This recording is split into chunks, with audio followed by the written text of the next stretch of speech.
5 अभी हमारे वर्तमान में विधायक हैं, पाँचों की पाँचों मंत्री बने। ऐसी में प्रदेश नेतृत्व से, आदरणीय मुख्यमंत्री जी से और केंद्र नेतृत्व से आशा और अपेक्षा रखता हूं। निश्चित ही नौक्षम जी को मंत्रिपरिषद में स्थान मिलना चाहिए।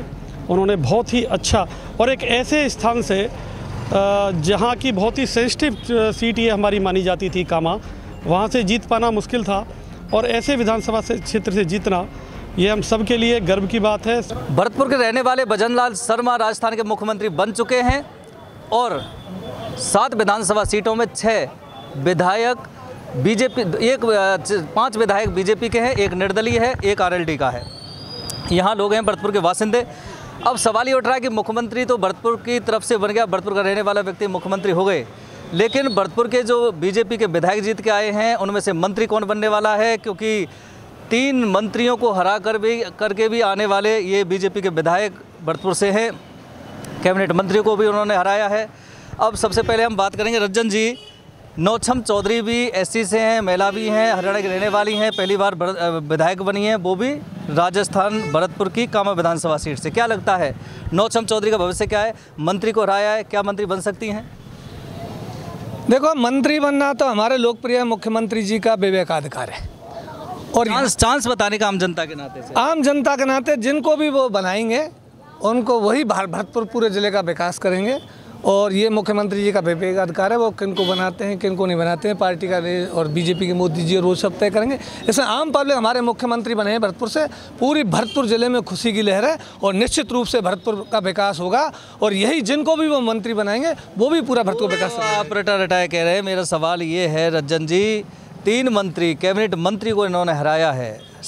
डॉक्टर शैलेश है, नौक्षम चौधरी है और आपके भजनलाल बहादुर कोहली है। तो बहादुर कोहली भी 5वीं बार विधायक हैं, 2 बार सांसद, 2 बार तीसरी बार विधायक हैं। डॉक्टर शैलेश पहली बार विधायक हैं, नौक्षम चौधरी पहली बार विधायक है। क्या लगता है भरतपुर से मंत्री, मुख्यमंत्री तो भरतपुर का बन गया, लेकिन मंत्री भी बनेंगे नहीं बनेंगे? अब देखो, मंत्री के बारे में हम इस बारे में कैसे क्लियर कह सकते हैं कौन बनेगा? हमारे जगत जी भी सीनियर हैं, शैलेश जी भी हैं, बहादुर कोहली भी हैं, नौक्षम जी हैं, जवाहर जी भी हैं। ये तो हमारे मुख्यमंत्री जी के विवेक पर निर्णय करता है कि वो क्या करेंगे, भरतपुर पर निर्णय करता है। भारद्वाज जी, आपको क्या लगता है भरतपुर का हिस्सा मंत्रिपरिषद में होना चाहिए? बिल्कुल, जिस प्रकार से भरतपुर वासियों को सौगात के रूप में मुख्यमंत्री पद की जिम्मेवारी दी गई है, ये हम सब के लिए बहुत ही सौभाग्य की बात है, भरतपुर वासियों के लिए बहुत ही गौरव की बात है। अब हम चाहते हैं, क्योंकि अब आगे आने वाला समय मंत्रिपरिषद का है, मंत्रिमंडल के गठन का है, तो हम चाहते हैं कि भरतपुर को अधिकाधिक संख्या में मंत्री मिले। यह भी हमारे लिए एक विशेष सौगात होगी। हम चाहते हैं कि भरतपुर से 5 अभी हमारे वर्तमान में विधायक हैं, पाँचों की पाँचों मंत्री बने। ऐसी में प्रदेश नेतृत्व से, आदरणीय मुख्यमंत्री जी से और केंद्र नेतृत्व से आशा और अपेक्षा रखता हूं। बिल्कुल, अभी एक बार और आऊँगा आपके पास। वो भाई 1 मिनट आना, आपको कौन थे वो? चलो, वो चले गए शायद। बात्रा जी, क्या लग रहा है 5 विधायकों को मंत्री परिषद में शामिल किया जाना चाहिए? देखिए, कुछ भी हो सकता है। जब ग्राम पंचायत स्तर का आदमी भारतीय जनता पार्टी मुख्यमंत्री बना सकती है तो भरतपुर से भी मंत्री बन सकते हैं। एक बड़ी बात कर दी आपने। बड़ी बात नहीं, मैं छोटी बात ये पूछ रहा हूँ। आपके विधायक 5 जीत के आए हैं, भरतपुर का हिस्सा मंत्रिपरिषद में होगा? बिल्कुल होगा, जरूर होगा और वो लोग चाहते भी हैं भरतपुर का विकास हो। कौन हो सकते हैं? अब जो भी जिसमें काबिलियत हो। नौक्षम चौधरी बाहर से आई है, महिला भी है, एससी भी है। क्या लगता है उसके कुछ फ्यूचर है मंत्रिपरिषद में? क्यों नहीं है, सबका है, सबका नंबर आ सकता है, किसी की भी लॉटरी खुल सकती है। मंत्री बनेंगे और 100% यहाँ से मंत्री बनेंगे, विकास होगा, किसी का भी नंबर आ सकता है। अब मैं ये तो नहीं कह सकता कि उस विधायक का नंबर आएगा। सीट से नेतृत्व तय करेगा, मुख्यमंत्री जी तय करेंगे।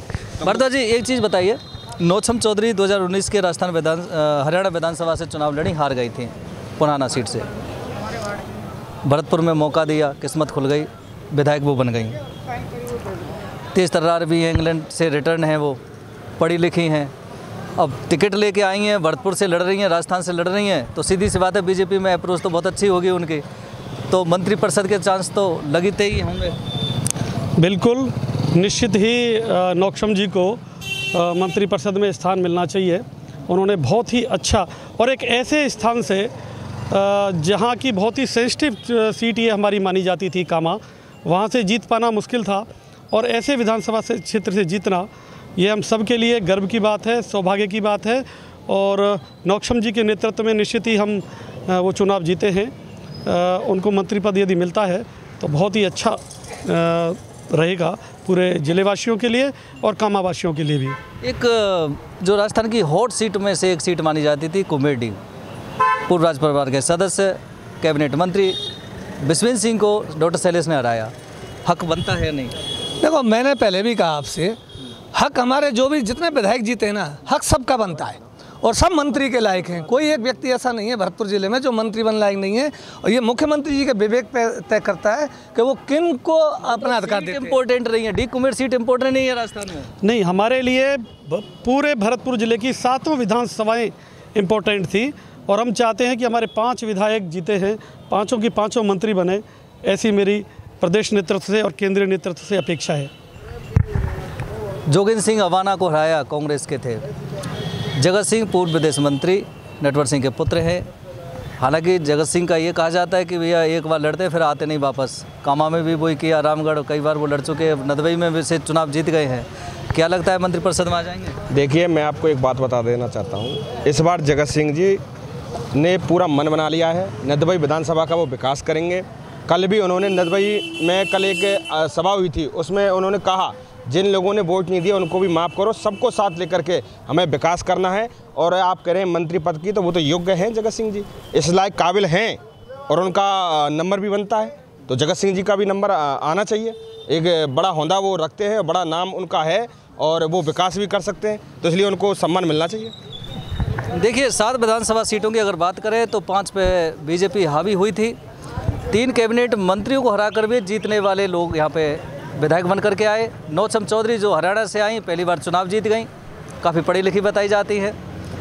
अब सवाल ये, नौछम चौधरी बनेंगी, उनको मंत्रिपरिषद में शामिल किया नहीं जाएगा, नहीं जाएगा? पूर्व राज परिवार के सदस्य कैबिनेट मंत्री बिस्वेन सिंह को हराने वाले डॉक्टर शैलेश सिंह को डी कुमेर से जो विधायक हैं उनको तवज्जो दी जाएगी, नहीं दी जाएगी? बहादुर कोहली जो तीसरी बार विधायक हैं और 2 बार सांसद भी रह चुके हैं, उन्होंने कैबिनेट मंत्री जो PWD मंत्री थे भजन लाल जाटव को हराया, उनको जगह मिलेगी, नहीं मिलेगी?